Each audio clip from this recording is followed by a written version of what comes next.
Bonjour, dans cette vidéo, nous allons mettre en application des notions expliquées dans le cours intitulé Calcul et enregistrement de l'impôt sur les sociétés.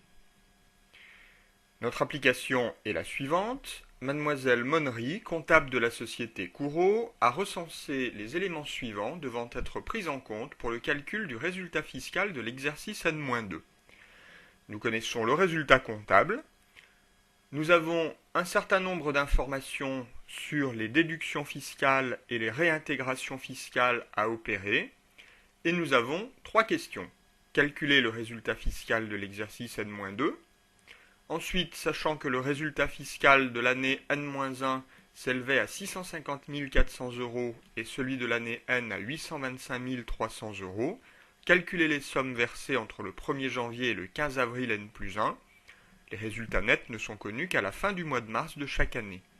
Enfin, enregistrer les écritures nécessaires entre le 1er janvier N et le 15 avril N+1.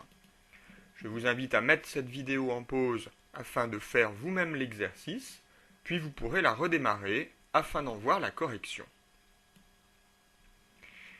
Commençons donc cette correction.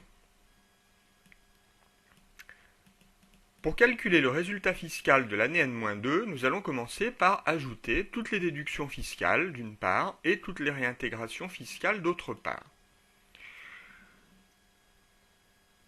La contribution à l'organique a cette particularité qu'elle est fiscalement déductible avec un an de décalage. Par conséquent, la contribution déductible pour l'année N-2 est celle qui a été payée au titre de N-3, c'est-à-dire 30 000 €. En revanche, celle de N-2, 18 000 €, ne sera déductible qu'en N-1 et doit donc être réintégrée dans le calcul du résultat fiscal de l'année N-2. Dans les réintégrations fiscales, nous devons également tenir compte de 130 000 € de dépenses somptuaires, également d'une prime d'assurance vie souscrite sur la tête du PDG pour 1 000 €. Du côté des déductions fiscales, il nous faut tenir compte d'une plus-value à long terme réalisée sur la cession d'un ensemble immobilier, 90 000 €, d'une reprise sur provision non déductible, et également d'un dégrèvement d'impôt, l'impôt étant non déductible, le dégrèvement ne l'est pas non plus.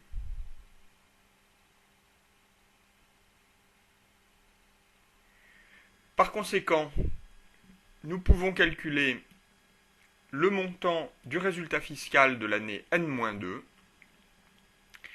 Il est égal au montant du résultat comptable 760 800 € plus les réintégrations fiscales 155 000 moins les déductions fiscales 138 200, ce qui nous donne un résultat fiscal pour N-2 qui s'élève à 777 600 €.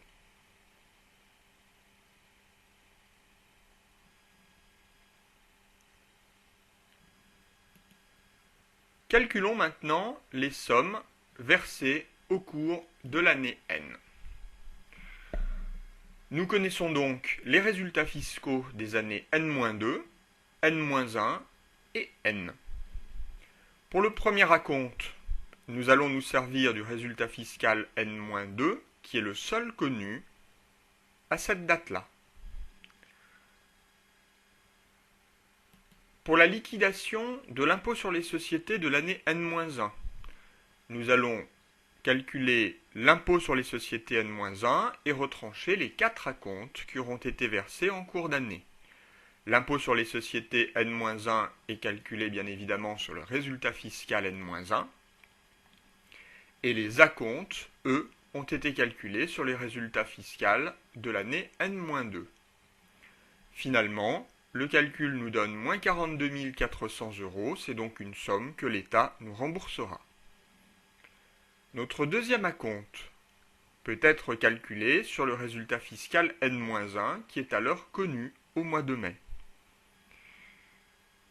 Le troisième acompte sera également calculé sur le résultat fiscal N-1, tout comme le quatrième. L'impôt sur les sociétés de l'année N est égal à 33,1% du résultat fiscal de l'année N. Le premier acompte de l'année N plus 1 sera égal à 8% 1 tiers du résultat fiscal de l'année N-1. Enfin, la liquidation de l'impôt sur les sociétés de l'année N sera égale à l'impôt sur les sociétés moins les 4 acomptes que nous avons calculés précédemment.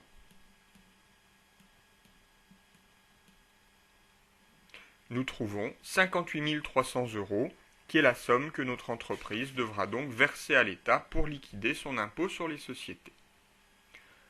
Enregistrons toutes ces écritures dans le journal. Le 15 mars N, le paiement du premier acompte de 64 800 € s'effectue en débitant le compte 444 et en créditant le compte 512.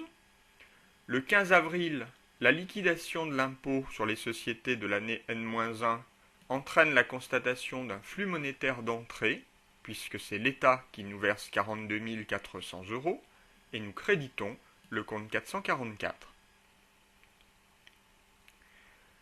Pour les 15 juin, 15 septembre et 15 décembre, qui correspondent au deuxième, troisième et quatrième acompte, l'écriture est similaire pour des montants différents, compte 444 par compte 512.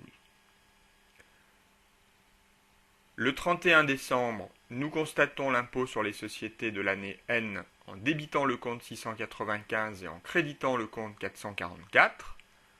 Le 15 mars N plus 1, le paiement du premier acompte donne lieu à une écriture similaire aux acomptes précédents. Et le 15 avril N plus 1, la liquidation de l'impôt sur les sociétés nous impose de constater un flux monétaire de sortie en créditant la banque et au débit le compte 444, État, impôt sur les bénéfices.